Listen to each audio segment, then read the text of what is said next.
Primeiramente, bom dia, professores, e bom dia, colegas. O nosso grupo ele ficou responsável por encontrar duas pesquisas que tiveram como sua base de desenvolvimento a teoria do apego. A primeira pesquisa que a gente vai falar é sobre a construção do apego no primeiro semestre de vida, o papel do outro nessa constituição.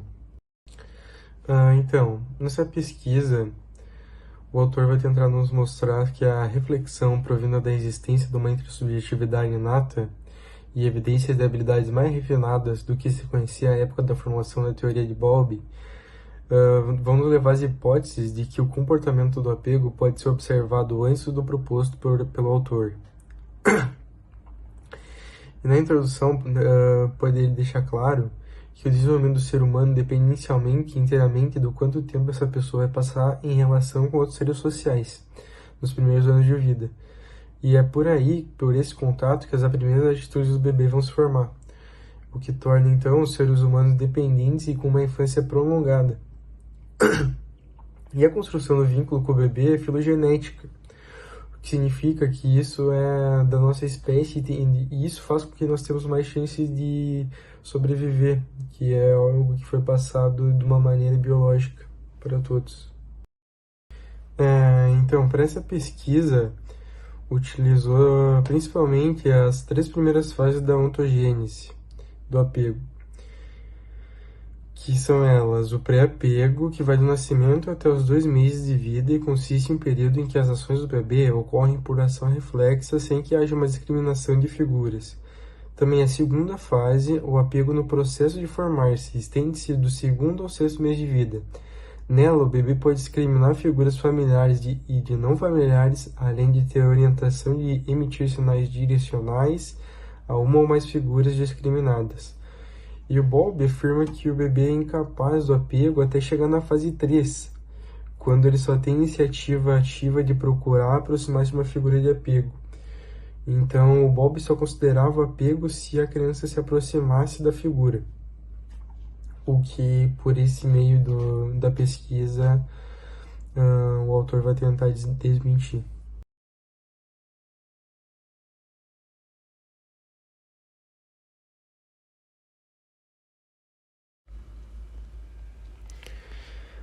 Para entender essa pesquisa, a gente precisa também entender a intersubjetividade primária, que é um estudo que foi feito por Tavart em 2010, e a partir desse estudo foi possível discutir que as interações precoces entre a mãe e o bebê são intersubjetivas desde o seu nascimento e são permeadas por sincronia e corregulação. Desse modo, ele quer dizer que há uma protoconversação dos recém-nascidos e sua mãe. As vocalizações envolvendo trocas de modo sincronizado com alterações de pulso rítmico, mudanças do tom da voz e dos movimentos corporais do bebê, com visível coordenação entre as ações de ambos. E com base nesses estudos de Trevarin, mostra que as mais elaboradas capacidades do bebê desde o nascimento e que o comportamento do apego não deve ser só exclusivamente identificado através da capacidade de busca de proximidade por deslocamento, e sim que se deve considerar a noção da intersubjetividade primária. Então, um pouco sobre a metodologia usada no estudo. Ela foi embasada na perspectiva teórico-metodológica da rede de significações, a RED-SIG.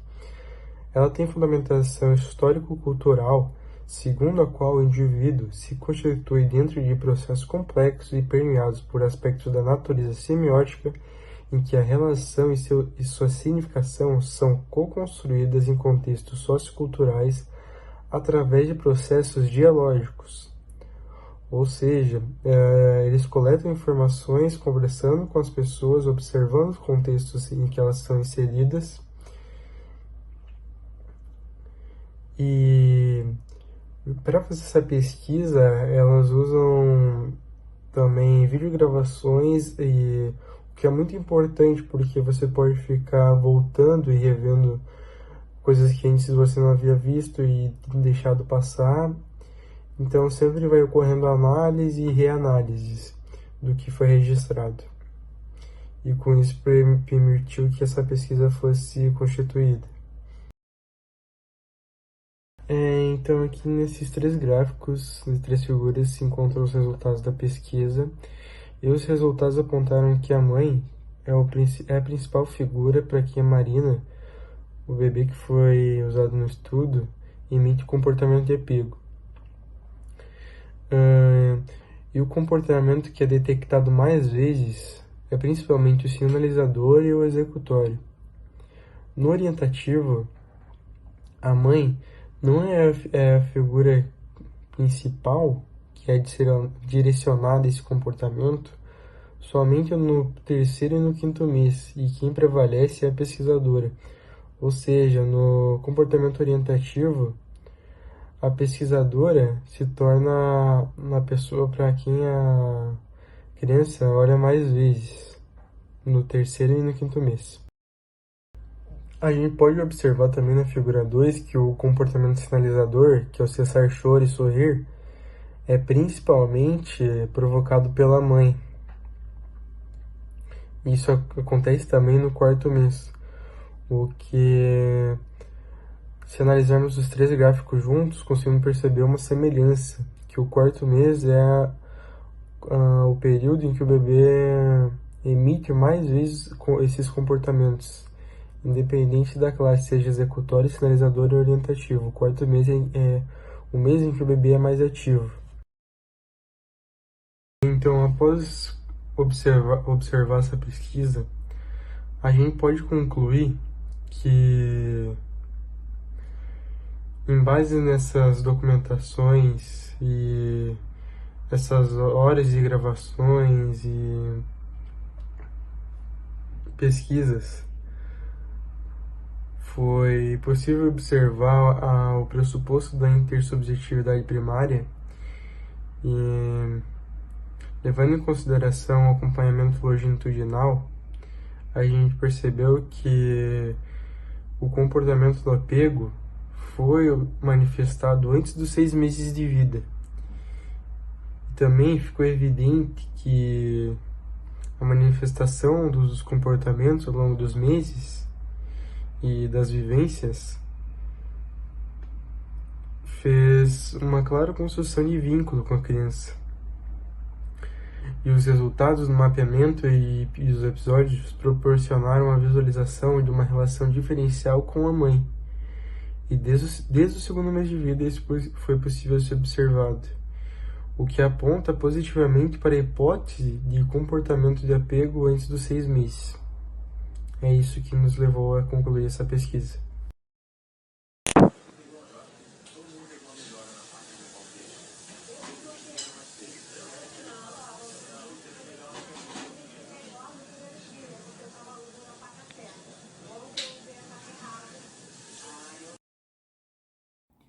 Oi, eu sou a Amanda, eu vou estar apresentando o segundo artigo que a gente escolheu junto com a Bárbara.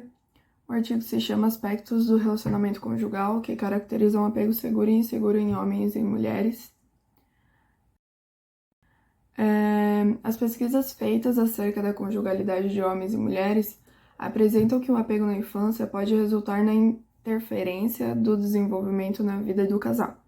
Nessa circunstância, foi analisado os aspectos da comunicação, frequência, intensidade e resolução de conflitos relacionados com seus companheiros e, dessa maneira, ligado ao apego seguro e inseguro. Diferentes estudos que apresentam a teoria do apego como variável independente pressupõem o tipo de estratégia que será utilizada pelos cônjuges, qualidade conjugal, bem como o ajuste do estado civil.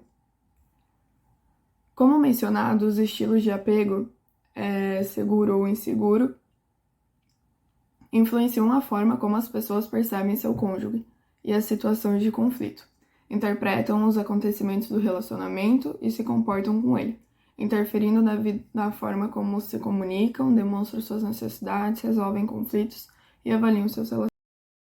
Estudos do apego também foram relacionados à saúde física e mental dos indivíduos. O estilo de apego inseguro em casais tem sido associado à distância emocional entre os cônjuges e inflexibilidade em situações de conflito.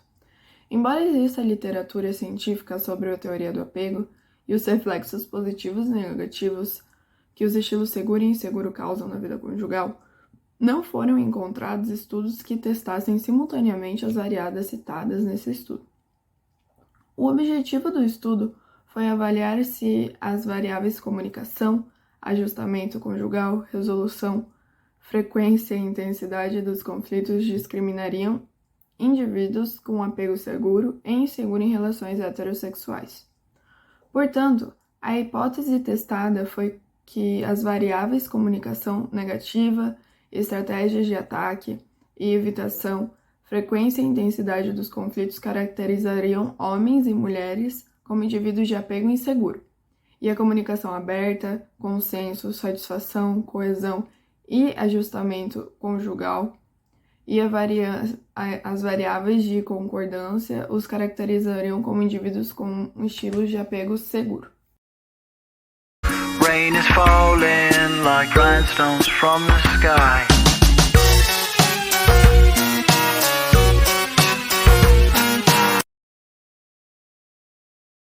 Alguns lugares de estudo.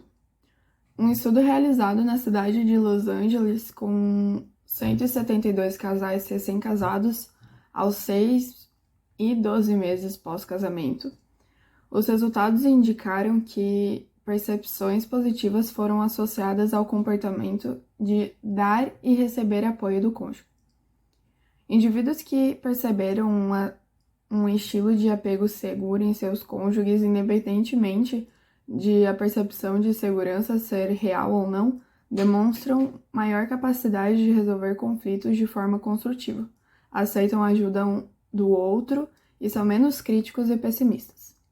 Já na China, os pesquisadores analisaram as associações entre a disfunção familiar, satisfação conjugal, confiança no cônjuge e variáveis de resolução de conflitos e as variáveis inseguro ansioso e inseguro evitativo em uma amostra de 189 adultos jovens. Os resultados indicaram que a satisfação conjugal dos homens dependia de fatores intrapessoais e das mulheres de fatores interpessoais, decorrentes da interação. Além disso, a disfunção familiar associada a níveis mais elevados de apego evasivo correlacionou-se com níveis mais baixos de satisfação conjugal, enquanto a disfunção familiar, associada a níveis mais elevados de apego ansioso, correlacionou-se com os piores resultados para a resolução de conflitos. O quinto questionário envolve 2 fatores, que são a comunicação aberta e a comunicação negativa, e como ela se ocorre. O sexto é a escala de ajuste didático, que constitui 3 fatores, que são o primeiro, que avalia o grau de concordância e discordância do casal, o fator de satisfação, que mede a frequência que os cônjuges brigam e falam sobre divórcio, e o terceiro é a coesão e de avaliar a frequência que eles realizam as atividades diferentes juntas. Os resultados indicam 80 casos excluídos e 157 casos válidos no grupo masculino. Dos casos válidos, 52% tinham relações de apego seguras e 47% tinham relações de apego inseguras. No grupo das mulheres foram excluídos 84 casos e 164 válidos, representando 46% das mulheres seguras e 53% com apego inseguro. Em conclusão, os resultados encontrados no presente estudo confirmaram que os aspectos investigados são efetivamente relevantes para a conjugalidade e capazes de discriminar entre homens e mulheres com estilos de apego seguro e inseguro. Considerando a importância de avaliar a dinâmica conjugal no trabalho clínico, esse resultado pode auxiliar na identificação das demandas do casal e de cada cônjuge. Isso ocorre porque um modelo de estilo de apego inseguro pode ser característico de indivíduos que avaliam negativamente seus relacionamentos e cônjuges. Comunicam-se negativamente, usam estratégias destrutivas para resolver conflitos e percebem que os conflitos conjugais como frequências e intensos. O objetivo proposto nesse estudo foi esclarecer que certas características individuais e interpessoais estão interligadas e podem ser percebidas por meio de comportamentos e dinâmicas que se estabelecem entre os cônjuges.